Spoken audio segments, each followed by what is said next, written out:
Virtual Summiteers Mastermind Group. And we're going to start this off with a question about what tools have you found? What tools have you been using? Who wants to start?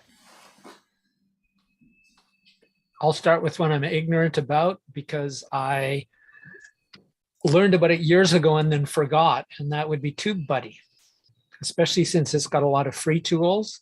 But I think it would really help me with my YouTube naming and keyword stuff. But I can't really tell you much about it other than I can see that it's super useful and I need to relearn the little bit I knew. It's even worth doing the paid version, which I have, because it's very useful when you're coming to post your YouTube videos up. So I highly recommend it. Good tool. What is it called? Excellent. I don't remember what it is I pay annually. It's not that much, but I don't remember. What was the name? TubeBuddy. TubeBuddy. TubeBuddy. Okay. So it helps you with your YouTube thumbnails, keywords, if you want to copy somebody else's keywords, stuff like that. Supposedly, YouTube does it all itself. You just gotta find it. You most likely have to watch a YouTube video to find out where the stuff is. But TubeBuddy supposedly makes everything easier. Anybody else? I have a request for Thomas. Are you skilled enough at it that you can give us a tutorial in a future virtual summiteers? Maybe I'd have to. I use it pretty much every week, so I go in and tag everything, and I may not know all the features, but it probably doesn't hurt me to go back and review them. And I mean, that's the best way to learn something is to use it, right? For sure. Thanks, Thomas. I just wanted to put that out there because I had actually proposed that to Erica earlier today. Do you know anybody? I was going to reach out to Doc Williams about that, but now that I know Thomas is going to do it, I love your walkthroughs, Thomas. Well, I don't know. It would be nice to have Doc back on too. So haven't seen him in a while. So. Yeah. Okay. Anybody else has a tool they want to use or are using and want to tell us about? Well, a few tools I'm actually just playing with right now. And that would be more going towards actually using the content created or potentially using the content created in like events, it's like repurposing from the repurposing perspective and writing. So I'm trying a few AI tools for writing. So I'm trying Jasper, is it AI.ai, Hypotenuse and Phrase. And I've tried a few others that were not good at all. So those three at the moment I find the most interesting for different reasons. So like Hypotenuse, for instance, I think it's the type of for headlines, for instance. I find that quite interesting, or it could also be for ads because I think that seems to be the most heartwarming. That's the only way I can describe them. Jasper is good. It's a bit more of a universal tool, but of course, it's any of that AI stuff is dumb at the end of the day. So if you don't know much about the topic, then what comes out can be pretty atrocious. But it's not bad for writing or potentially rewriting some words or some paragraphs even, because for me, for instance, one of the things that I'm discussing with several people and have been is for the magazine that I want to be able to repurpose some content, but of course, Google, you do not want to have it written in the same way because then Google penalizes all of us. Even though it's in the magazine, it's in a digital magazine, it's in an app, still seems to have an impact. So basically being potentially able to rephrase things, it's good. So, and it's kind of, it's nice to kind of give the recipes and stuff like that to create stuff. But again, as I said, it's like you need to be bit more, like you need to know the stuff. It's great if you just need basic stuff and don't care about the quality. But that's not what we want, right? So Phrase, kind of the thing that I really like about Phrase is that it also basically looks for some research and statistics, because for me, that is really important. So and that allows you then to bring that in a better way. But so I've been using all of those tools to write an article, to write an article about AMPK, which is like, it's quite technical and like biological and stuff. So to understand that, and to be honest, at the end of the day, it takes me longer now to use all those tools and to try those things, but it's a good experience. So I think for simpler stuff, especially if it's about repurposing some of the content created at events, I think that should be really interesting. All right. I picked up Phrase from AppSumo, and I thought it was pretty spiffy. Thomas let me know about their course where you can get certified, like be a certified Phrase user, and I'm all like, yay. Then I'm trying to use it, and it asked me for $10 to use the AI profile, like $10 a month. I'm like, what happened to my lifetime deal? Totally hurt my feelings, but oh well. Megan, you guys have anything? It's strange, because I don't pay anything per month. So it's like, I did kind of actually buy now, just to test it out, I did buy the add-on for SEO. But not sure yet, I don't think I need it, but that surprises me that it asks you to pay extra money. I'm hoping it was a mistake, because I don't use it that much, but oh well. Well, the SEO add-on, they gave actually a great deal. I mean, even though it's extra, it's worth the price of admission. They gave a great deal on it for AppSumo off their normal people. So I think it's like, they did, but I did not see that and did not need it at that time. So now it's $35 a month. So whoa. Oh yeah, I'm paying like $7.95 a month. So it's it was, and they locked it in. So yeah, it's a great tool and worth the price. But yeah, there was people grumbling about the costing more, but I end up paying it because it's worth it, and and I usually figure that some of that stuff like that, if they come up with something totally different as an add-on, they need to stay in business. You can't just expect them to run forever on a lifetime deal. So I don't mind. If it's a quality thing, to pay a little extra. So I just kind of ante up, and they gave us a great deal on it off their normal price. So I'm not complaining. All right. Al or Megan, you guys got new tools that you're using? I found a new tool. I don't have a report on it yet. I'm hoping that it's going to work. Essentially what it does is it allows you to run how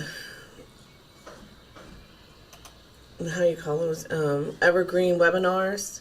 How you see those all the time, where like you can do it now, or you could do it this time or this time. So I want to be able to have that. So I haven't tried it yet, but it's I bought it. So okay. What is it? Huh? What is it? I don't remember. Okay, you dangle it out there. I'm gonna try to find it in my email, because I bought it and it was just like, it was in the nighttime. So I was up and I couldn't sleep, and it came up. I was like, oh my god, this is perfect for what we're about to do. So I've been looking for something like that for a while. That was I've tried a couple other platforms and they were very disappointing. And so this one was, you can get it for a one-time price this one time. And I'm like, okay, so let's just see. It had a money-back guarantee. So now please share it in the chat if you find it. I will. That's and I'll also saying there's an amazing tool whose name we don't know. Doesn't help. That's not good. Well, that's what I'm saying. I'm just, as soon as I know, I will let you know. I was going to say Much that appreciated. I will give you a report on it as soon as I delve into it a little bit more. All good. Arigato. All right. What you got, Thomas?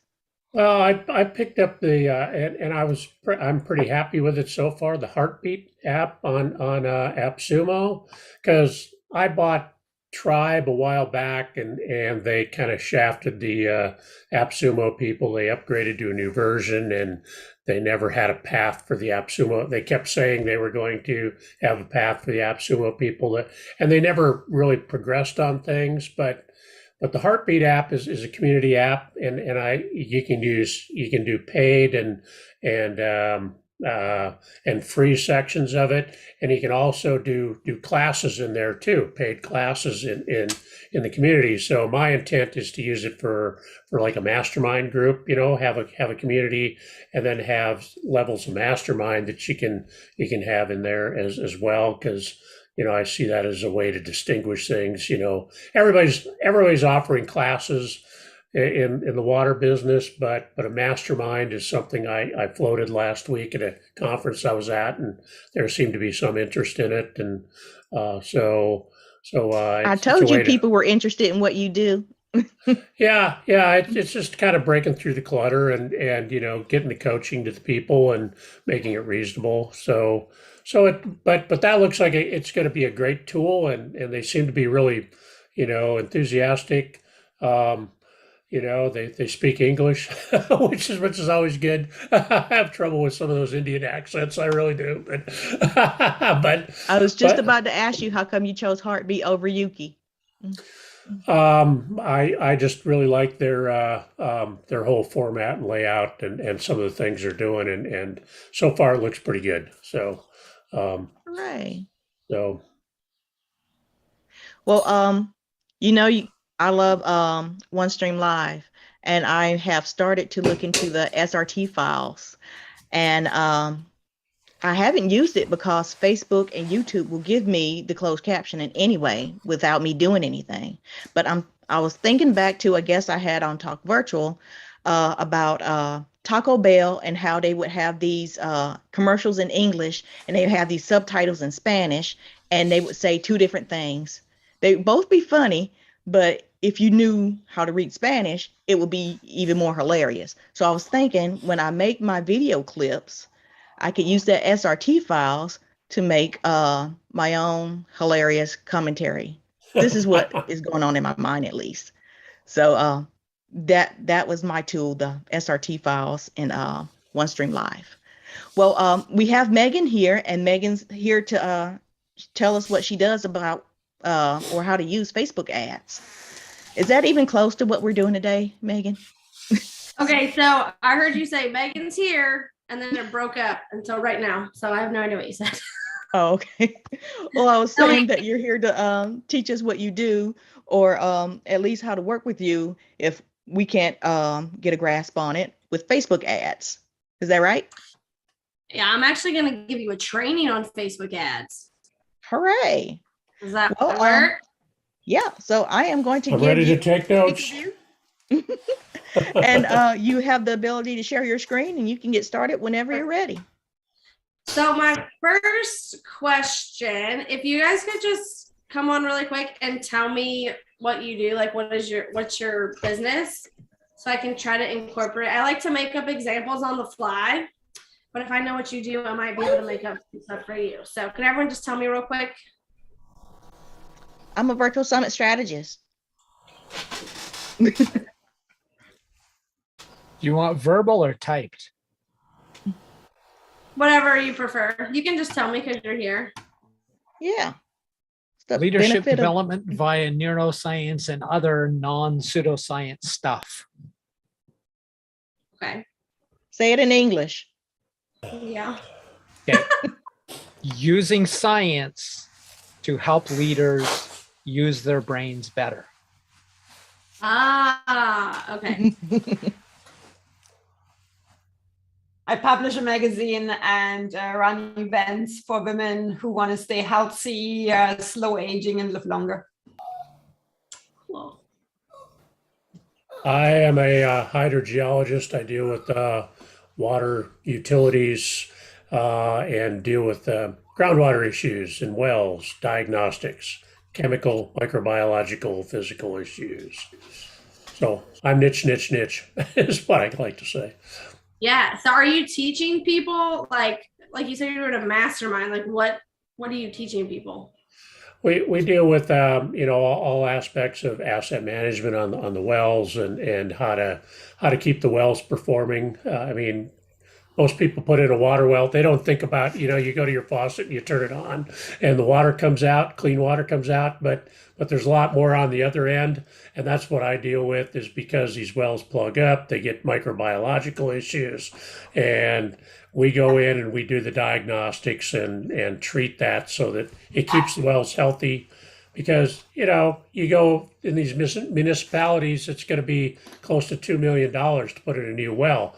You want that to last for 70 or 80 years, so you got to maintain it. Just like you change the oil in your car, you maintain your well, and that's what I do. Yeah. So interesting. So interesting. Hey, really quick, Erica, I think in the first call you gave me screen sharing permissions. It says that you disabled it right now.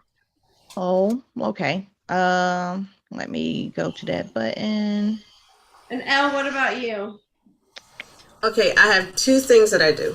I have EK Media Broadcast Network, and so we broadcast TV for Fire, Apple, Roku channels. We create them as well. And I also am launching a new brand called Lux Maverick. And what we do is totally different. We help professional athletes and alpha achiever executives to recover from chronic pain. Like once your medical options are exhausted, and you still are carrying that pain and you just need to master your recovery, that's basically what I do. Awesome. Okay, so Tom and Tim, I will have a hard time coming up with examples for you on the top of my head, but if you have any specific questions, you can ask me. Okay, so let's see. Yes, now I can. What you need, sugar? You got food. Okay, can you guys see this presentation? Okay. Yes. Present. Okay, so I am Megan Cockrell, and I'm excited to be here with you guys today. I know I checked in on the mastermind a couple months ago, but just a little bit about me is I'm in Greenville, South Carolina. Is everyone local, Erica? Nope. No, okay. So I'm in Greenville, South Carolina. I have a husband and 3 little kids, 3, 5, and 7. They're all about to go up a year. They're all born in the summer. So it's wild around here. About 5 years ago, I started out as a virtual assistant just to help make extra money for my family. And then I just kept niching down. So I went from like, hey, I'll do whatever you want, to I did Facebook organic page marketing, which I love. Not many people can say they love Facebook, but I really do love Facebook. And I did a talk with Erica on organic Facebook, so she can share that with you if you missed that. But then I niched down again, and I'm doing Facebook and Instagram ads for my clients. I've also pulled in some Google ads, although I would not call myself an expert at Google ads in this time. But what I really love doing is helping my clients get in front of their right people so that they can meet their goals. So whatever that is, because you guys are all going to have different goals here. So, and how you're going to do that is going to look a little different.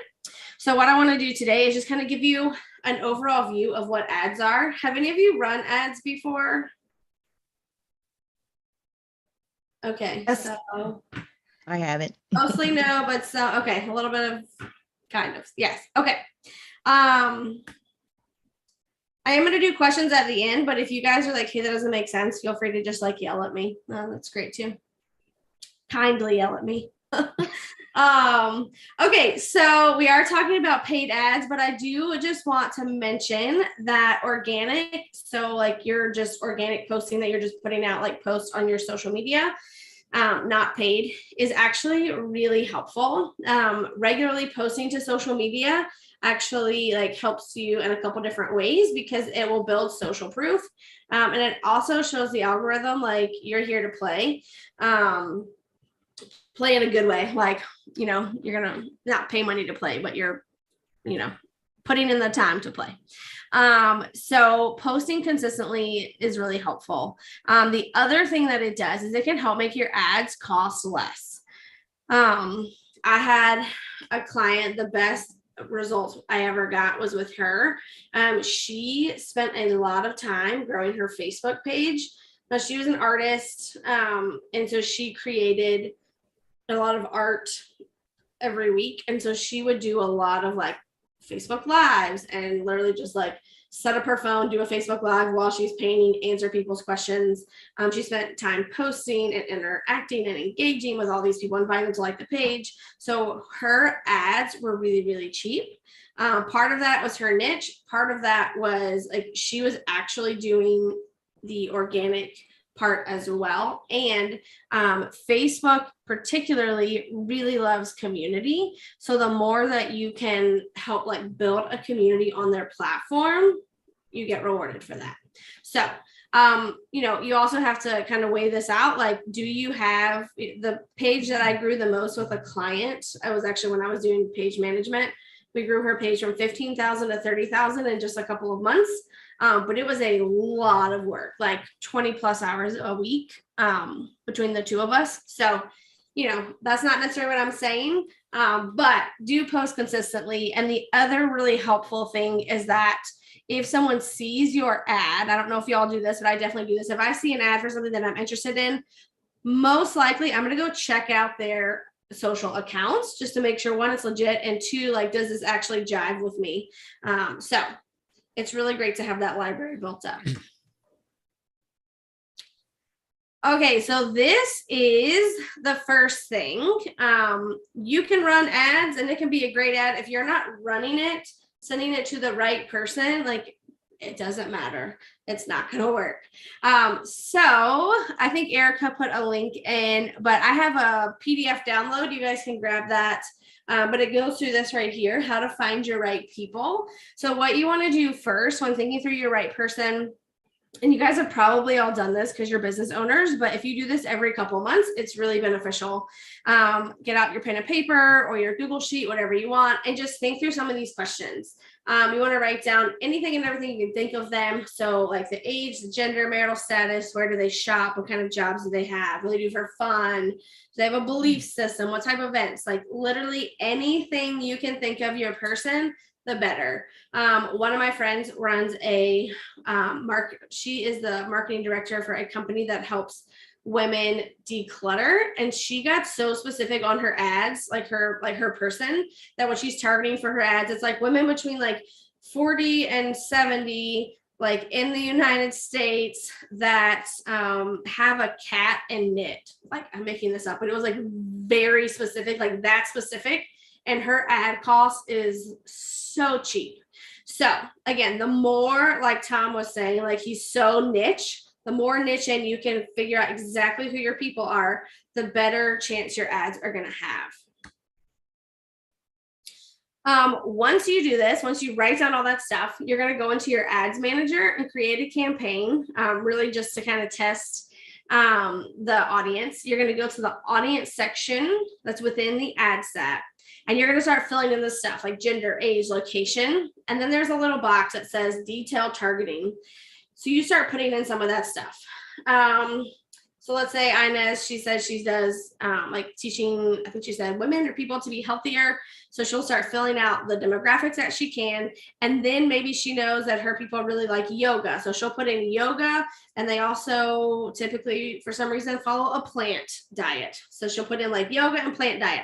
Then there's a little button that says suggestions. So you click that button and it will drop down all these other things that like the algorithm knows. If people like yoga and a plant-based diet, they also like blah, blah, blah, blah, blah. So what I do for all of my clients is this. I go in with that yoga, plant-based diet.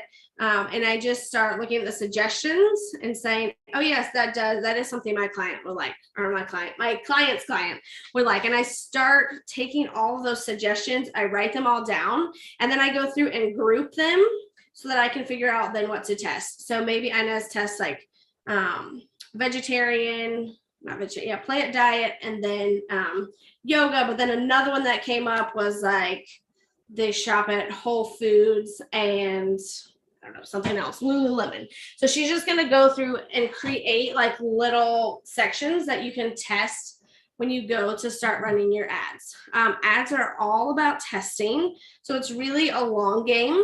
I highly recommend that you start ads and never stop them, because it's going to give you lots of information that you need, lots of data to make educated decisions, especially when you come up on some kind of virtual event that you're going to be hosting. You're going to know exactly who to target, what type of copy, graphics, all that. Testing is your key here. Oh, the other thing you do, I didn't say it, is here at the bottom, but play around with different combinations. So, next maybe Inez does yoga and meditation or something, or meditation and plant-based diet, like something like that. So you can start getting different suggestions from the algorithm, and then you have lots to go from. The algorithm is very smart. It'll give you everything you need, which is really fun. I see something in the chat. Is there a question for everyone?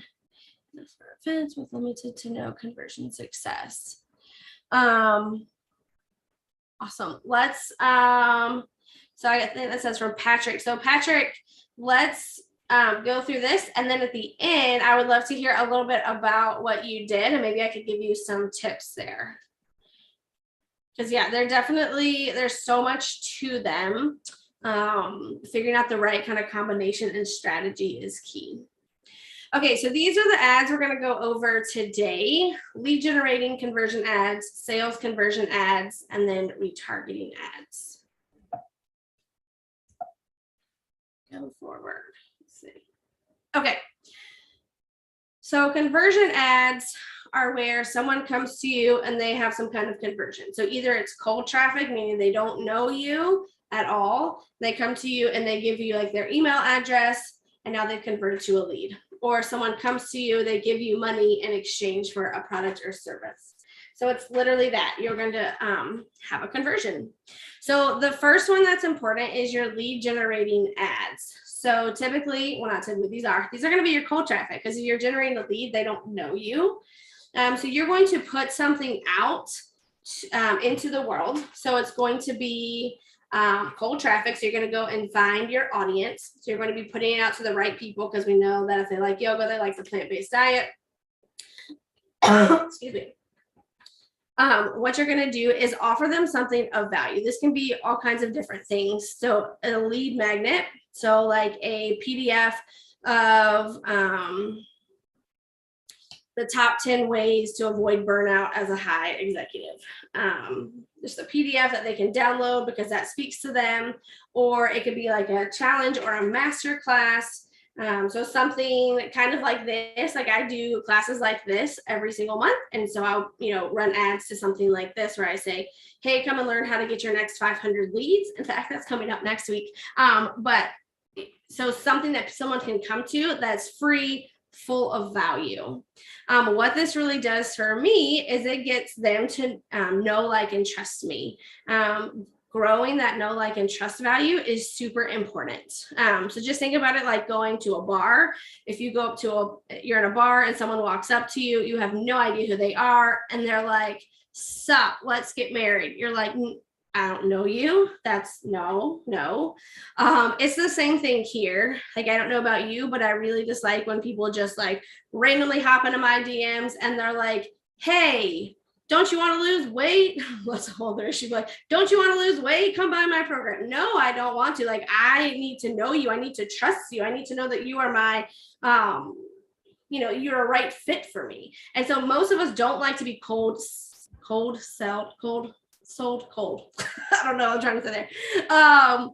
So what you really want to do is give out value as much as you can, so that then they're almost asking to work with you, right? So you're going to grow that know, like, and trust value and stand out as an expert. what you do from something like a lead generating ad is once they give you their email, raise your hand if you have an email list that you're nurturing currently. Okay, so that's super important. So they are going to come, they're going to give you their email, and then I want you to go and really nurture them in your email sequence. I have had clients that pay for ads, and then I'm like, great, how are your emails going? They're like, oh, I'm not emailing them. That's what we paid for. Like you are paying to get in front of them. But then once you have their email, like you own that list. So now you can just go and talk to them, give them lots of love, lots of value, really nurture them. And then I think it's like every fourth email you can sell in. So like value, sell. And what that does is it shows them like, hey, if Elle is giving me this much value and it's free, like what am I going to get if I pay to come to her event or if I pay to be in her group? So this part is very important. Make sure you are nurturing them. So the next ad is probably what you guys all think of as ads, is like a sales generating ad. So you put something out to either warm or cold traffic. You say, hey, come to my event. It's $97. And they say, great, give you money, and they get a ticket to your event. Typically, if it is, I found if it's over $50, it really works better to run those ads to warm traffic. Not always, but I would say 9 times out of 10. What happens is if I don't know you and you send me an ad like, hey, you want to come jump in my $10,000 mastermind program? Nope. Like, I don't know you. I'm not going to give you $10,000. But if I came in on your freebie and you have nurtured me and you're teaching me, all right, Tim, I'm going to try to use you. So you're teaching me how to use science to think as a better human, right? Is that it? You're teaching me that. I'm getting lots of value. And then you say, I've been on your list for a couple months. Then you say, hey, Megan, I'm actually doing this event over here. It would be awesome for you because X, Y, Z. I'm like, yes, Tim is awesome. Like I've learned this, and this. I've put it into practice. Now I can move forward with him because I am confident that if I give him money and come to his event because I've seen all this other free value, he's going to really give me something great when I come to this big event he's putting on. So that's kind of the difference in those two. The only thing I would really like to say about your conversion sales generating ads is that before you put money behind something, I would highly recommend that you have a validated offer. So if you decide today that you want to go start, some group to teach car mechanics how to do something, but you've never sold one of those before, yes, you could put it out and put your money behind it for, hey, come join this class as a car mechanic, how to do X, Y, and Z. But if no one's ever purchased it, like maybe that's not what they want. So what is really good to do is once you have this list that you're going to be growing from your lead generation ads, is to go in and start getting people like selling to your list, to your warm audience already before you put money behind it. Because if they're willing to purchase from you, then okay, this is legitimate. Like I can put it out and either just run ads to my warm audience, or if it's a low enough price point, run it to a cold audience, or really put it in a really solid funnel with ads so that you can go from cold to purchase quickly. Typically the cost of a sales generating ad is going to be higher because you're asking them to do more. So you just think about, there's many different ad types that you can run. And the more you're asking someone to do, the more it's going to cost you to run that ad. So if I'm asking you if I put up some funny thing related to my business and I just want you to like it, that is a type of ad that I can run. But it's going to be really, really cheap because I'm not asking you to do anything. I'm not asking you to give me your information. I'm not asking you to come join me for an hour. I'm not asking you to pay me. So that's cheap. But on the other end, if I'm running an ad to come join my membership for $50 a month for the next year, I'm running that to my warm audience. That's probably going to cost more money. In fact, I just finished up a launch with a client last week. They have a membership. Their membership costs $45 a month. we got people into their membership for like $43 a lead. But their free things or their engagement go from anywhere from like 4 cents to $3 a lead. So it's just a difference in what you're asking people to do and how much it's going to cost you to get them to convert. That was a lot. Are there any questions around that before we move on to the next one? I have one. In Yes. terms of those memberships, what are sort of the typical prices that people are paying for recurring membership prices? So as far as what are the leads costing, or what are the people paying to be in the membership? What they're actually paying, sort of the range of what they're paying to be members. So I think it depends. Like I've seen stuff be all over the place. Like I've seen $20. I was in one for $200 a month. So it really just depends on the niche and what you're doing, what you're offering, and how much someone is willing to pay for it. The one that I was in that was really expensive, it was obviously a lot more involved. Like I was getting more value. I was getting to meet with, the coaches and that sort of thing. The $20 ones I've seen more for like, I've worked with artists who are like teaching people how to paint. And so, you get one lesson a month for $20. Does that make sense? So it's just right. Is there sort of a sweet spot in terms of, because, people gravitate towards, okay, I'm just trying to find whether there's a number where people sort of get that nice optimization between, high price and low conversion and low price and high conversion.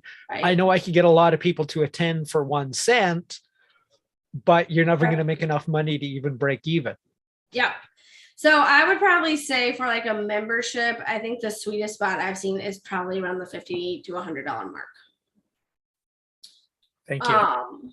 You are welcome. Yeah. And it, then it just depends, because then for you to think through, like, what is that worth to you and your time? Like, how much do you want to put in for just $50 per person a month? So, because I'm someone who will give you everything, I want to give you all the things, but then when you break it down, in fact, I was trying to do a membership for $47 a month. And I realized no, actually, if you were like one client, I would be charging you $2,000 to $7,000 for this. And yet I'm trying to charge you $45. No wonder it didn't work, because I wasn't in it, because I realized I was going to waste all my time. So there's definitely that balance between what you're offering and what you're charging. Right. It would have to be really high volume. That's why I asked about that sweet spot. Like $50 a month is fine if you've got 1,000 people attending. Mm-hmm. Now it's sweet money. Right. Exactly. The clients that I just did that for, they have, so it's a group of women that are photographers. I think right now they have right under 600 people in their membership at $45 a month, which is, really nice. But every time we do a launch, we add more people. So I think they just added 145 or 160, something like that, to their membership. So it's positive. And their cost per conversion this time was higher than it was back in January. But they got more people. And then you can look at things like, they typically stay in for 4 months. So, if you're paying basically 1 month free, you're still getting 3 months out of them. So lots of fun math. Any other questions on the conversion ads before we go forward? Oh, is there something in the chat, Erica? I didn't look back at it. Yeah, I was about to say Enos had something. Enos, do you want to say what you wrote? Well, basically, it's just I have done several ads. Like last year, I did, for instance, for some challenges, and this year, early on, whatever, 2 months or whatever it was ago, I basically did it for conference. Well, one thing that's really important is that you're actually basically tracking, or allow Facebook to track. Because this year I could not do with Hey Summit. So that was a pain in the behind, because I have no idea, what was the cost per lead. I did not know what was working. It was pretty duh. But so last year basically the ads I had, like I had a lot of women sign up to my events. But the problem then was, even though they still got to my Facebook group, most of them, then they still did not show up. So they did not show up to the event. And then of course, then you can't sell anything if they don't come. So that kind of like, I think this is really important, and I have no idea how to get through that part. But that's not specifically just ads, I guess. But maybe there are ways to improve that as well, Yeah, there's so the other thing to think through, it's all a numbers game. So a good show up percentage is like, if you get 10 to 15% of the people that sign up to show up, you're doing great. And so like 2 weeks ago, I did a master class. We paid for ads. We had 40 people sign up, 4 people show up, and 1 person purchase, because it was free, but then we pitched them something. And so like, you're like, dang it, 1 person purchased. But if you look at the stats, like our numbers were actually really good, because we had 10% show up and 25% buy, so like, and that's where it becomes a numbers game, where this always comes up, a budget. There's a slide coming up, but like, you have to know that, okay, if I want to get 10 people to purchase, I'm not going to pretend that I can do all this math backwards in my head. But if you want to get 10 people to purchase, and you need to have, do the math and figure that out backwards with all the percentages to see how many people you need to get to show up. And once you start seeing what your leads cost, then you put in that much money to get that many people to show up, so that once it trickles down, you have 10 people purchase. So yeah, it is interesting. But there's still, it's not just a numbers game, because like I had something like, I think 500 people or so who actually signed up. Mm-hmm. They got enough communication and everything. I think maybe about 360, somewhere 380 or so made it into the Facebook group. But then of those, it's like there were about 2 or 3 who attended live, and maybe another 10 or so who watched from time to time some of those things, despite I thought doing everything right. And 1 person bought. I mean, and that was my second one already, so the first one nobody bought. Right. Yeah, you're right. I mean, there is other stuff that goes into it, as far as like the organic stuff goes and email marketing, but yeah, that's interesting.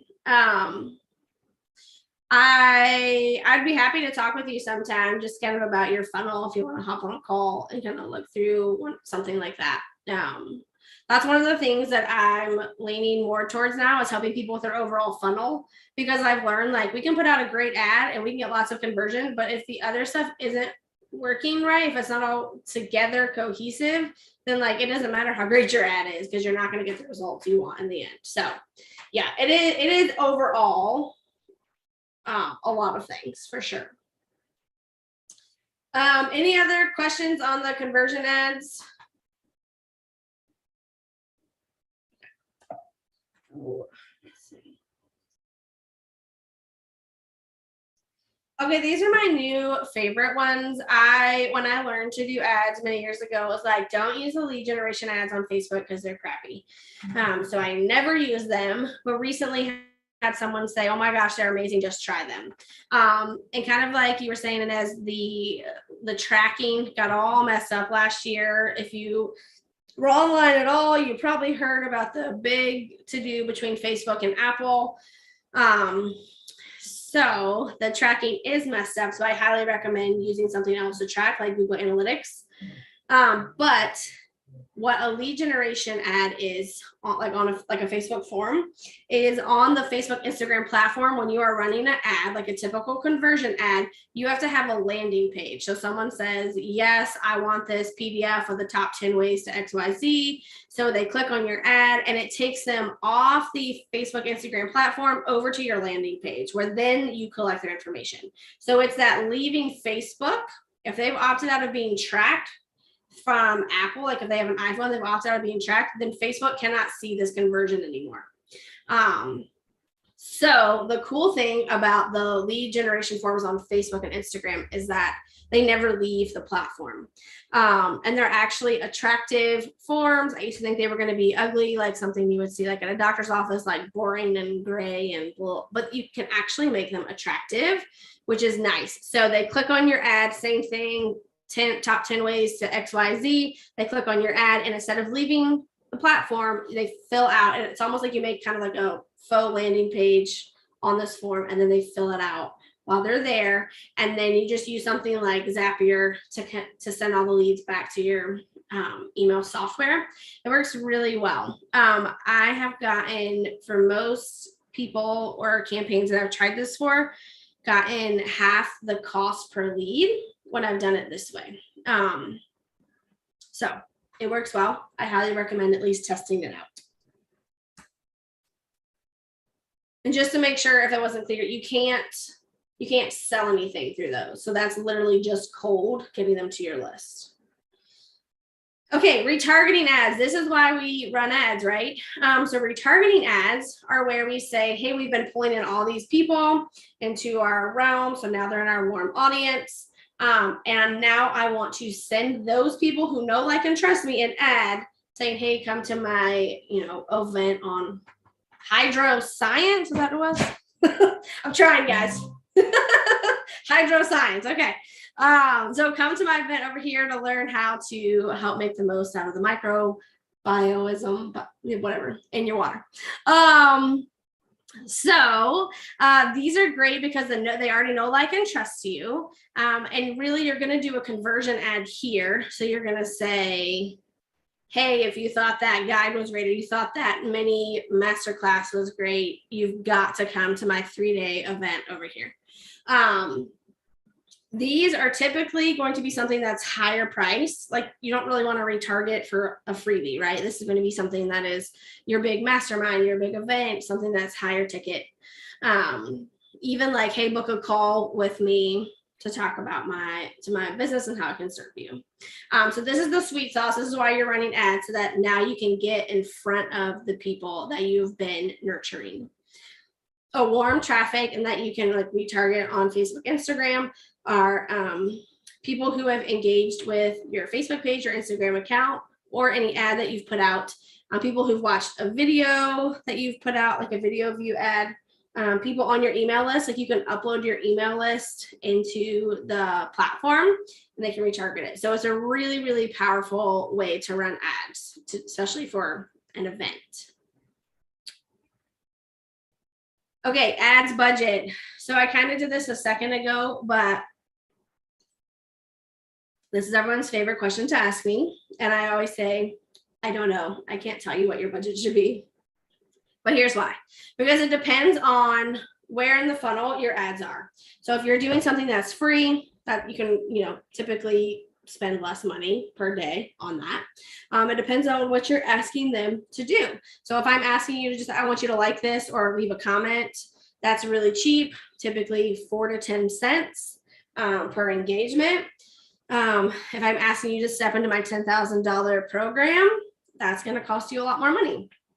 And the other thing, so like I said at the beginning, ads is all about testing. If you have never run ads before, you have no idea what it's going to cost you to get a lead, then you just kind of have to start somewhere and test and see and do that math backwards. Like, okay, I know I need to add 500 people to my email list to get X amount to purchase whatever it might be, or to come to my event, right? So then you figure out what that lead costs you, and then you multiply it by 500, and that's how much you need to spend in 30 days or whatever your timeline is. But I don't want to leave you hanging. So for something like a conversion ad, for like a lead magnet or those lead generation ads, same thing. For like a lead magnet, something's free, come to my class, here's the PDF, $10 to $30 a day per ad set. Which means like per audience is gonna get you some traction. If you're trying to do a sale, like it depends. If you're trying to sell that $10,000 course or mastermind and you're gonna run $15 a day, you're gonna get nothing. It's gonna take you a very long time to get something. So it really, really depends. If you have let's say you guys are doing a summit and it's $97. I have heard before, and it just depends. A lot of my clients have really like high-end services, and so this cannot really apply to them, but take whatever if the ticket is $97, a good rule of thumb is to multiply that by 3 and spend that much a day to get probably really decent conversions. So $300 a day for a $97 ticket would probably be pretty decent. Again, I also like to say, to be honest, like your budget is what your budget is. Like if you have $10,000 this month that you want to spend on ads, like great, hit me up. I'd be happy to help you. Like we can figure out how to spend your $10,000. But if you don't have $10,000 to spend, that's fine. If you're like, I just have $500 to spend, then break that up and figure out what is most important and where you're going to put it. I'm not a proponent of let's go take out, $20,000 loans to run ads. Your budget is what your budget is. So I hope that helps. I know that's, again, not the answer anyone wants. They always want me to give them a magic number. There's not one, unfortunately. I'm sure you guys know what a funnel is, but I just wanted to go through this to kind of help you see how we can use the ads that we just talked about to get people warmed up and ready to go. So a funnel, basically, like a funnel you pour oil into your car, or something that you have in the kitchen, like a funnel. That's what it looks like. What we're doing at the top is bringing in people who don't know us.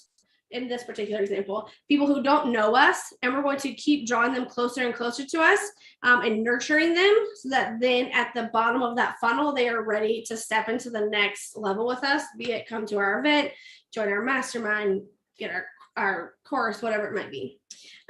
So typically you start up there at the top, like a lead generation ad. So you can do the conversion ad, or you can do the lead generation form on Facebook, but you're running that to cold traffic. You're going to send them to your lead magnet, which is going to help them grow that know, like, and trust value with you. You are standing out as an expert.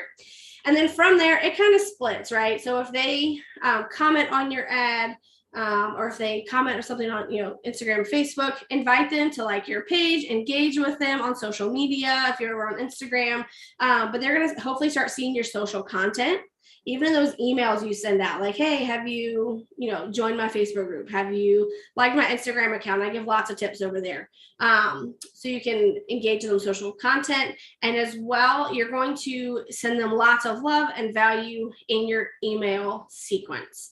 So that's kind of that middle part there. And then once you've warmed them up and you're like, okay, I've been doing this work, I've grown my list, now my big event is coming up in August, then you can start your retargeting ads. And this is where you're going to be using what you've grown, that warm audience, and sending an ad to them and targeting them to get their, pitching to them to come to your event or your product or service or whatever it might be. I believe the next slide is going through some examples. Is there anything from here that you guys have any questions about? What's the duration? That is, okay, so you're taking them from cold traffic. They know nothing about you to the other side, to the warm traffic and ready to purchase. Is there a typical time frame that you want to be nurturing for before you ask for a paid, and particularly a higher end paid conversion? Yeah, so that's a great question. And again, counting the budget, like I can't really tell you that because it's going to depend on what your product is and what they're getting. So I am about to set up my funnel. If you can see, I've got my little funnels drawn out on my board over here. But I have a course that's like $300. And so I'm going to bring people in with the lead magnet and then send them through a welcome sequence. So probably within a week, they're going to be given the option to purchase my course because it's $300. I have, like, on the very other end of that, I have the business coaches I work with. Their program is like $25,000 a year. And people typically stay with them for 2 years. So that's a very large investment. That's a $50,000 investment. So their nurture sequence is a lot longer. So they're bringing people in and they might not convert for 6 months to a year because that is a big ask. So I've really got to know, like, and trust you to do that. So it really kind of depends on where you're at. But Under $1,000, I would say under a month. Thousands of dollars, you're probably looking at a couple months. Thank you. You're welcome. Anything else? I think Erica, do you have your hand raised? Yep, I did. Have you seen a lead magnet that converts the best? Like, or what's your favorite kind of lead magnet to use with Facebook ads, or does it matter? So to use with Facebook ads, really anything, but I think right now what is doing well, I think people like something with a number in it, like 10 secrets to blah, blah, blah, or, the five, wow, I can't talk, 5 best copywriting strategies to convert, I don't know, something like that. So like using a number, so it's really like specific if you're doing like a guide. So it doesn't matter if it's like a guide or a PDF or ebook or video? No, I think it's about the same. I do think the cheapest ones are PDFs or guides, like ebooks type stuff. Doing something like a masterclass, like the masterclasses I've been doing, cost more money.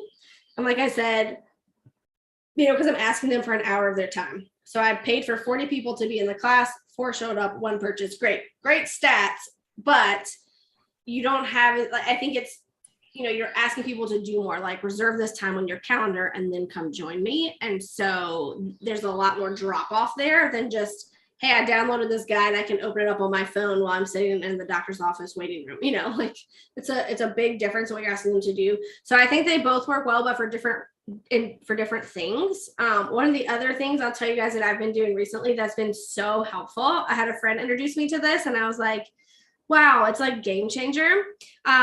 Typically I've just been asking for my masterclass, I've been asking for name and email so I can send them the details. But now I'm doing name, email, and Instagram handle.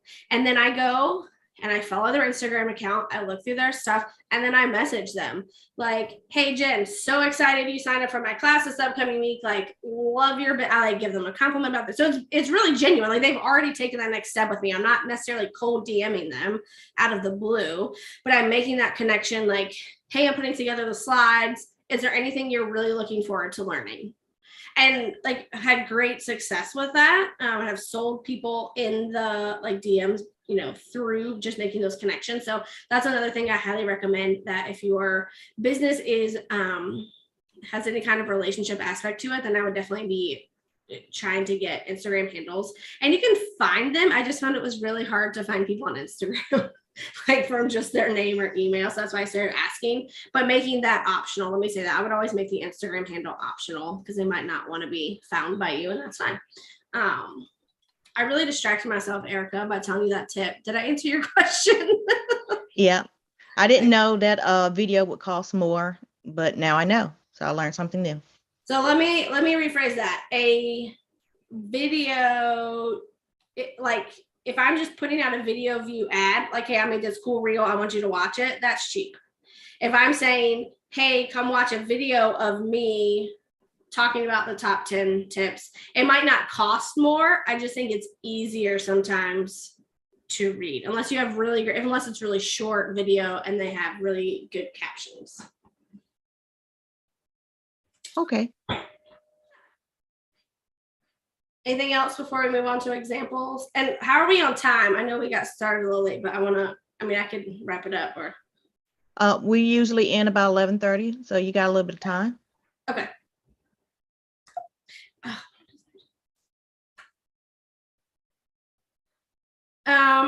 One thing before we go into the example. So some ads targeting stuff to remember is if you're doing a local event, like an in-person event, what you can do when you go to do your ads is literally like I'm in Greenville, South Carolina. So you say Greenville, South Carolina, and then you can draw a circle around like how many miles out you want to go from there. And then if you live in a populated area and whenever you draw your circle, like, hey, I'm just targeting local people because they need to be able to drive here. If it is over 2 million people, then go ahead and put in some of those detailed targeting stuff that we talked about at the very beginning. Like they're in the Greenville, South Carolina area, and they also like yoga and a vegetarian diet. If your audience is under 1 million people when you're doing local, then I would not put in any detailed targeting, because you're going to make it so small that Facebook, the algorithm, isn't going to have enough data to find your right people. So in that case, I mean, in any ad copy and graphic that you do, you need to be speaking to your ideal client. But if you are doing a local thing and you cannot put in all that detailed targeting, be really, really, really clear in your copy and your graphics. So like I have a jiu-jitsu studio here that I've run some ads for.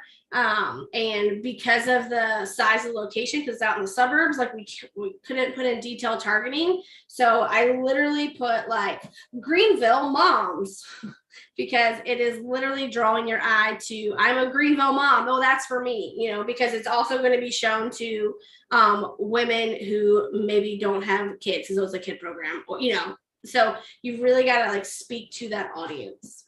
Online events, if you're shipping something, like think about where you can ship, or if you're, you know, trying to do a program that's time sensitive, like, hey, we're meeting live like this every Friday at 10, you're probably not going to get people in Australia. So I wouldn't maybe run ads to Australia. But if it's something that you could do anywhere, you can basically run ads worldwide. I typically use the top 5, which are United States, United Kingdom, Canada, Australia, and New Zealand. Unless it's time sensitive, I cut out Australia and New Zealand. And then, yep, select your countries, and then go ahead and narrow your audience by using that detailed targeting. And you want to aim here for like 10 to 25 million people. It's much bigger now than it once was because of all the iOS stuff we previously mentioned from last year. Megan, Yeah. will Facebook help us with the time zones and time restrictions, or do I need to hire you for that? Yes, you can hire me. I'm not great with time zones. I just know that like pretty much people in the UK, like, and to be really honest, like I've really now with most of my clients am just targeting United States, United Kingdom, and Canada, because most all of them are doing something live consistently.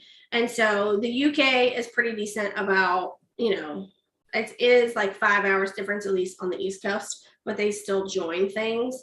So I have, you know, really just do those 3. So no, it doesn't help you because, you know, if you're running, you know, like for my course that I'm doing, right? Like anybody can get that anywhere in the world and watch that on their own because there's no live component to it. So they don't really help you. You kind of have to figure that out on your own. Or yes, you could hire me. That's great too.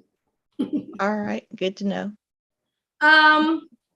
So I didn't go through all the different ads that you can do. I just wanted to run through a couple of examples of like an ad strategy that you could use. So let's say you guys have a course or, you know, I'm trying to say membership or something that you're doing. You always want to have some ads running. I said at the beginning, you want to start running ads and basically never stop, and then just ramp up your budget around event time. You can do something like an engagement ad.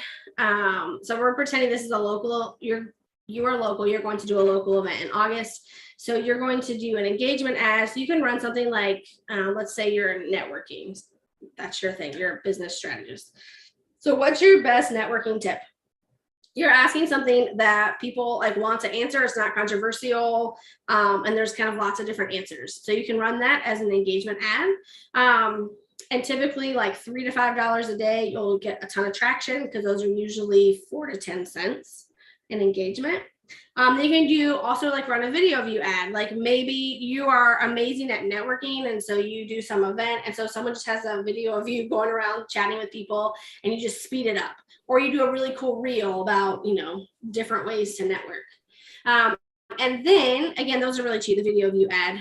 But then let's say you also are running a conversion ads. This is where you're going to be getting their email. So 5 ways to network and be remembered. So you're going to run an ad to this PDF. So you have all of these going at the same time. And what that's doing is it's getting them onto your email list, it's warming up an audience, and you're getting like social proof. So people are seeing you in their feed. This is going to give you at the end of this a warm and engaged audience. Then you guys are going to be going on stage and teaching about this, about visibility. So you're doing this big visibility event, which is full of networking and business tips. So now once you've built up that audience, I wouldn't stop running those ads. I would just let them run. But now you're going to come in and add into your ad strategy some conversion ads for the event. Again, like if this is, you know, $100, $150, $250, that sort of thing, for this really awesome event, then I would say try the conversion ad to a cold audience that doesn't know, like, and trust you. But also run a retargeting campaign to that warm audience that you've been building up. And then together, that's going to give you people signed up for your event. So that was local. Now we're going to go online. It's basically the exact same thing. So you do an engagement ad, a video view ad, and then a conversion ad to get people onto your email list with whatever that might be, a class or a PDF. Give you that warm and engaged audience. And then you do the same thing. When it's time for your event that's online, you do a conversion ad and a retargeting ad, but you're just going to be targeting a much broader audience because you can target, if it's, you know, time sensitive, where relative to wherever you are. But this is a simple but good strategy to warm people up, get them to know, like, and trust you, and then to target them to come to your event or purchase your product membership. We talked about this constantly running ads, and then once you do that, you're going to have a warm audience that you can retarget. But really building your audience is going to be key to bringing in aligned leads consistently. The bigger audience that you have around you that you are nurturing, the more likely they're going to be to convert. So the bigger that audience you can make, and you're loving them, giving them lots of value, following up with them, engaging them on social media, the more likely they are to take the next step with you, whatever that might be.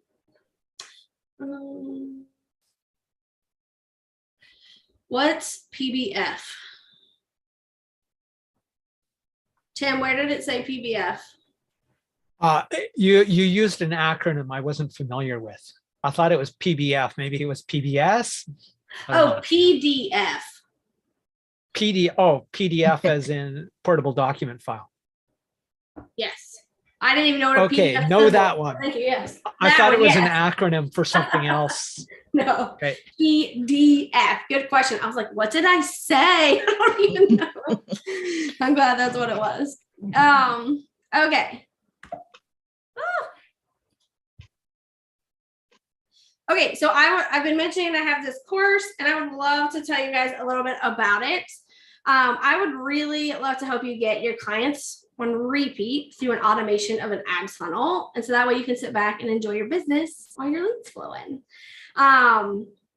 You know, I want you to imagine what you could do with your brand or how it could expand if you had like a simple blueprint for creating your own ads funnel.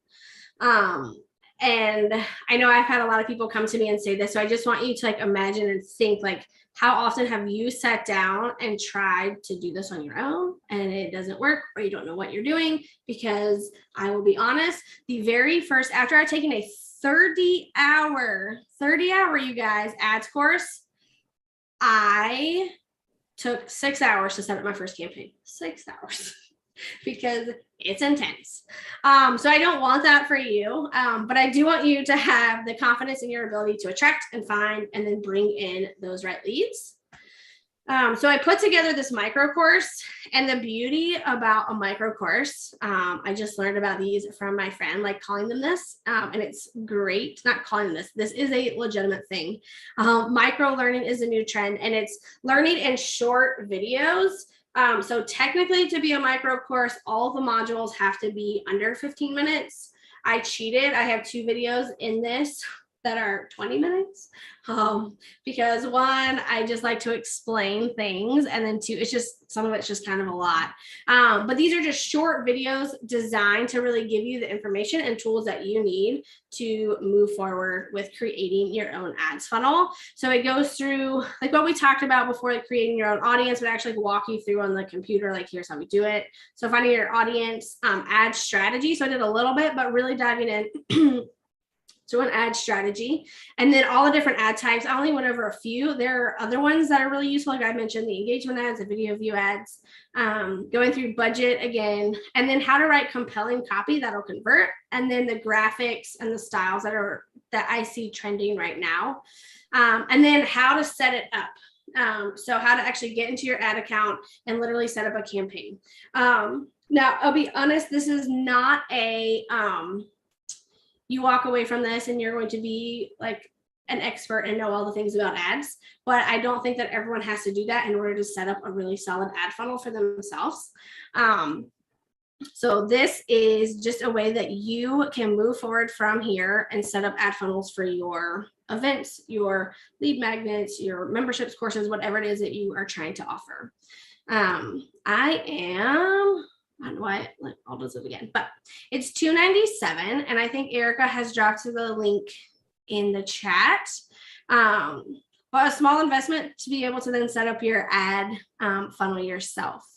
The other thing is, if you want to work with me, I would be happy to get on a call and chat with you about what that looks like, what my packages are.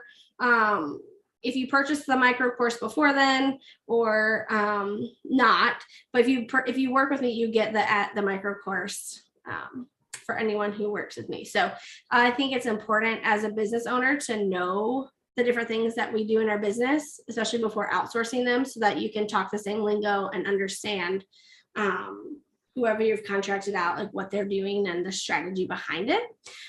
So I'm gifting this to everyone who is my client. But the link is in there. You guys can check it out. There's more information. Feel free to reach out to me, to social on all platforms, except LinkedIn. I'm Megan Cockrell. But what questions do you guys have about anything I talked about, or the micro course? But It's kind of, I have not found my market just probably is not on Facebook. I tend to use LinkedIn and make better connections there. I've tried Facebook and I don't get any traction there at all. So I've mainly relied on LinkedIn. So, what suggestions do you have with that? A lot of people I talk to, in my demographic, if you will, or the people I deal with are moving away from using Facebook a lot, and I see that Facebook growth is slowed down, and people are moving away from Facebook and closing their accounts. So what do you kind of say to that whole picture? I know it's still a huge market, and we have our farm page there where we for our goats and chickens and rabbits and all that stuff and bees, but and we get interaction there, but as far as my technical stuff, it's just I have tried on Facebook and just really never gotten any response whatsoever. yeah, so I guess my question for you, if you could tell me really quickly, like, because you have such a niche market, who are the people you're trying to reach? Like you said, putting a $2 million septic tank at a municipal building, right? So like, usually water system operators is what I'm doing. So water system operators, and they're just, there just doesn't seem to be a lot of them. There may be personally on Facebook, but the business transaction, I find a lot more on LinkedIn. So that's just, my observations right now. So I've really kind of shifted most of my, I've tried Twitter too, and Twitter's, maybe a little engagement on Twitter, but like nothing on Facebook. It's just I will say overall, and I wouldn't have said this a year and a half ago. I think overall organic growth has really slowed on Facebook because people said that for a while. And I was like, no, you can actually still do pretty decent.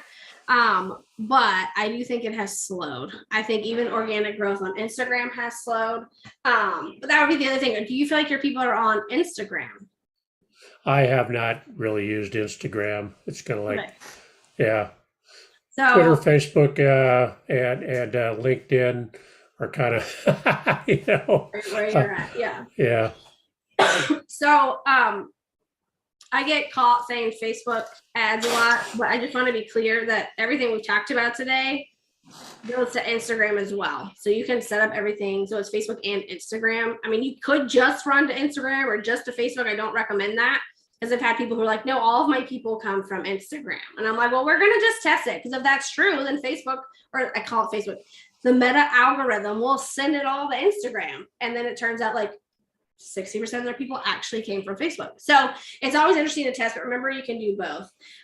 So for you, Tom, I would say if your people are on LinkedIn, and so that's what's important to talk about at the very beginning, like knowing who your people are, what they're struggling with, and kind of what their like behavioral patterns are, then I would focus on LinkedIn. There are LinkedIn ads that you can do. I don't know much about them. They're expensive. They're a lot more expensive than Facebook ads. Yes, and that they are very expensive. The other thing that I've played with some, I mean, I heard Erica say at the beginning, see, I told you people would be interested in what you have to do. So I don't know you or your personality or your social media accounts, but if you could make really fun videos, like TikTok is huge. Like TikTok is not just young people. Like the fastest growing age group is like 35 to like 50. So like it's not a 16 to 18-year-old thing anymore. Like it's the fastest growing social media platform right now. And I've seen a guy on there. He comes onto my feed quite a bit, and he owns an appliance store. And he just like gives like tips on washing machines and like dryers. And like he has a big following. He's just like out in the Midwest. And people are following, like he can't even get them to buy this stuff. But so I'm saying if you could do something like that, TikTok might be a cool avenue for you as well. Again, I don't know you if that even fits with your brand or personality, but yeah, if your people are not on Facebook and if you know they're not on Instagram, then I would look elsewhere.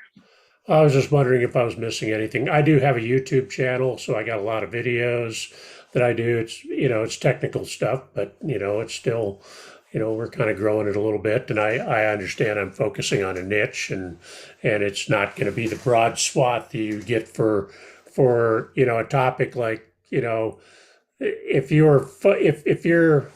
you're teaching classes on sales funnels, for instance, you're going to have a lot broader audience. If you're teaching a class on microbiology of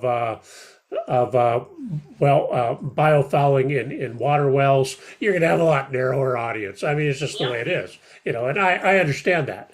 But, with narrowing niches also comes, you got to figure out really where that audience is and understanding your customer persona, avatar, or what you were referring to it earlier. And, that's really, really important the more niche you go. Yeah. And that's sometimes where I struggle a little bit. I know who my people are. I was just out last week talking to them in person, which was fun again after 2 years. So I know who they are. I gotta do a better job figuring out where they're at. Right. My gut sense tells me TikTok is probably not it, but maybe I should just do a survey and send it out to my mail list. Yeah, that's a great thing to do.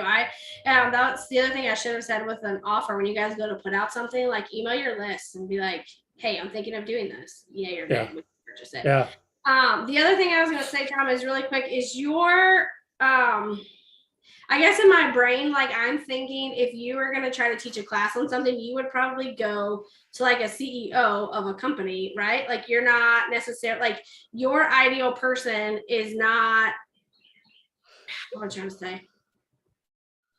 No, it's water system operators because they require 16 what they call contact hours or CEUs or PDHs, whatever you want to call it. They call it contact hours.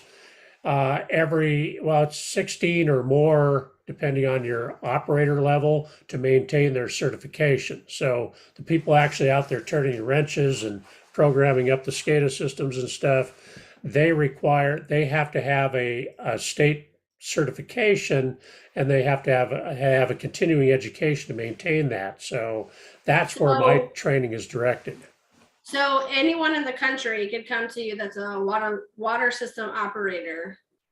Like they don't come to you through their organization or their employer. They come to you like on their own because they need to do. Well, usually their employer is going to pay for it. So, but the people I was teaching last week, they're all water system operators, and because they haven't had this expo for a couple of years now. I mean, there's a lot of pent up demand because they have to get these credits in 3 years. So it's kind of like, thank goodness, I can do this in-person conference and get it all taken care of right here.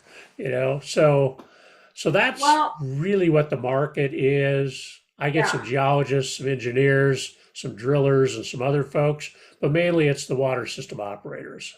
The other thing you could try if you wanted to ever try to do Facebook, Instagram ads is really just create your business manager, your ad account, and then go in, like I was talking about at the beginning, and just go in and see if you can target a water system operator, or, Right. I don't know, you have to play with like, what could it work? What could it be? And then finding how big, if you put all those detailed targeting together, how big is the audience? Because they might be there if you just maybe haven't targeted them that way. Yeah. That's an option. I may have to go back and look at that. Because like I say, LinkedIn's been good, and you can search for those things. And I'm a paid member of LinkedIn, so I get some special search capabilities and stuff like that. But I'm not top tier that does the sales navigator and all that stuff. That gets expensive. But Thomas, I had a thought that just popped up because of something Megan said. Yeah, TikTok may not be your audience, but I know when I did research for it, I'm going to get back there sometime, there was a guy on there, he was just a chemistry teacher. He was like, here's lithium and here's the interesting properties. So if you did sort of handy tips and tricks, something you could convey in 30 seconds or whatever, even if it's a new trick to use a wrench to do something that, or a great tool, that kind of stuff, that might actually work. Just something that's short to convey, interesting to your target audience, but takes only a few minutes and would be possibly fascinating to them. I might do something on neuroscience and most people wouldn't care, but neuroscience keeps us saying, oh, really? People can actually experience neuroplasticity until their late 80s or more? Wow, that's amazing. Right? Yeah, but nobody is my here target cares, audience even on TikTok? I mean, I could produce some videos up there. They are. What's that? I can guarantee you they are. You know why, Thomas? It's because water is a need. And how many days can you go without water? Is it 2-3 days maybe? Oh, yes, but there's a difference between, the people that are interested in water per se and, people that will take classes on microbiology of biofouling in wells. I mean, it's, a lot of people that are interested in water are not going to pay, the money to take that class because it's not a need of theirs. So it's really, focusing on the people that I can teach the classes to, that I can do the consulting for. And that's really the niche, because I could do some broad-based stuff out there, but I'm focusing on the wrong audience, and it would be fun, it'd be informative for people, but I'm not making any money off of it because you're informing people, but you're not getting a paying audience from that. So it's, so is there people there that would pay? But it's really, where are the water system operators? Are they on TikTok? I don't know. I really haven't done anything. You'd have TikTok. to test it, Thomas. But I'd what have if to you test did it. look at the color of this water. Can you believe it's bright red? That is such and such bacteria. For the people who do care, that might be really cool. That's all I'm saying. But you'd have to Well, test it and put up some videos and you'd try have to it. That would test it. cost you nothing. Yeah. Yeah, no, I could extract stuff from my YouTube show and put it up there and just pull some, smaller stuff and put it up there and test it. I really haven't done much with TikTok, so I think Ripley's Believe It or Not, like something like, really? That can happen? It's like, how much of a tree is actually made of air? Well, almost all of it, in fact. Right. That's a cool science fact that science geeks would be interested in. True, but are science geeks going to buy my course or buy my consulting? So, if they're in your area, maybe. Yes, but are they there? So that's the question. I haven't to date. I have not found them outside of LinkedIn, and I have not looked at TikTok much, but I have looked at Facebook and Twitter. Which. And really have gotten no traction on either of those. So it's, and I've spent years on Twitter and Facebook, and just kind of like, it's just almost a wasted effort, it seems like. But I could try some paid ads too, because Facebook does everything it can to suppress organic, search. LinkedIn, I think you can still get traction doing organic. Facebook, they're trying real hard to force everybody into paid ads, and so that's their business model. So I get that totally. So it sounds like going elsewhere couldn't hurt, especially if you're just repurposing snippets from that other stuff and dropping it in there. I can look at it and see, and give it a trial run. Yeah. That conference you went to, I would like to see you break that up into 1 or 2 minute clips and send it out every hour. Yeah, I wasn't able to fix the audio on that. It was just kind of, really bad audio. I tried everything to adjust it, and I made some mistakes on that. It's a long story, but I made some assumptions I shouldn't have on the audio feed. So it's a live and learn. All right. I want to make the announcement. I put in a chat. Next Friday, we'll help someone who wants to host a virtual summit and or go over virtual summit landing pages. And I am going to share my screen with you guys and talk about the next first Friday. We'll have Alicia Pierre Butler or Alicia Butler Pierre talk about scaling beyond solopreneurship, a live business infrastructure workshop, just to put that out there. So if anybody's where'd it go? If anyone is interested in joining us for the next First Friday Mastermind, that's what we'll have. And if anybody's interested in joining us next Friday, I've already mentioned that we'll help someone go over a virtual summit. So if anybody have anything else. I do. Thomas, so what I always do whenever we have like bad audio for whatever reason, this didn't work, that didn't work, it's just tech always has issues. Well, you can take the video and do like a voiceover on it, so that you don't have to, so it's not a total loss. I really like that because you get to explain what people are seeing versus them having to like kind of listen, and you can kind of chop it up in different ways. I don't know if you have time and feel like doing that, but it's just a way to save a video that's great with bad audio. Yeah. So Al, do you mean a narration? Like not a verbatim, but just a narration of what they're talking about? Yeah, because there's mainly interviews, so I'd have to go back and see if I can listen to it and just kind of do a, maybe just do a subtitles on the screen. This is what we're talking about. Yeah, but you don't even have to do that. Like you could just take it and say, well, you remember generally what you talked to about that person. You don't want to go over the interview exactly. You just show you talking to somebody. You could just say, one of the things that it don't even have to be about what you talked about. It's just this person is from this place. Oh, I see what you said. Yeah, no, that's an interesting idea because the audio is really not, I can't improve it. So just kind of muting the audio and then talking over the top of it, I think would be would be, good. And just say, hey, I talked with this person, so and so, and this is kind of what we discussed, and here's our conclusions. And yeah, so good idea, excellent idea. That would be great gist too, because you could take your 5 or 10 minute interview and just make it into a few clips, Right. or even a Throw that out 15-second clip and say, this is so and so from this. We talked about this, and here's the interesting thing we learned. Yeah, no, Yes, good idea. Exactly. I'm writing that down. So Well, since Megan has finished her presentation, if anyone wants to reach out to her, please do. I put all of her gifts in the chat on all the social platforms that we're streaming to. But I am going to end the live stream now. So, Megan, thank you very next much for your insights. Thank I you, really Megan. appreciate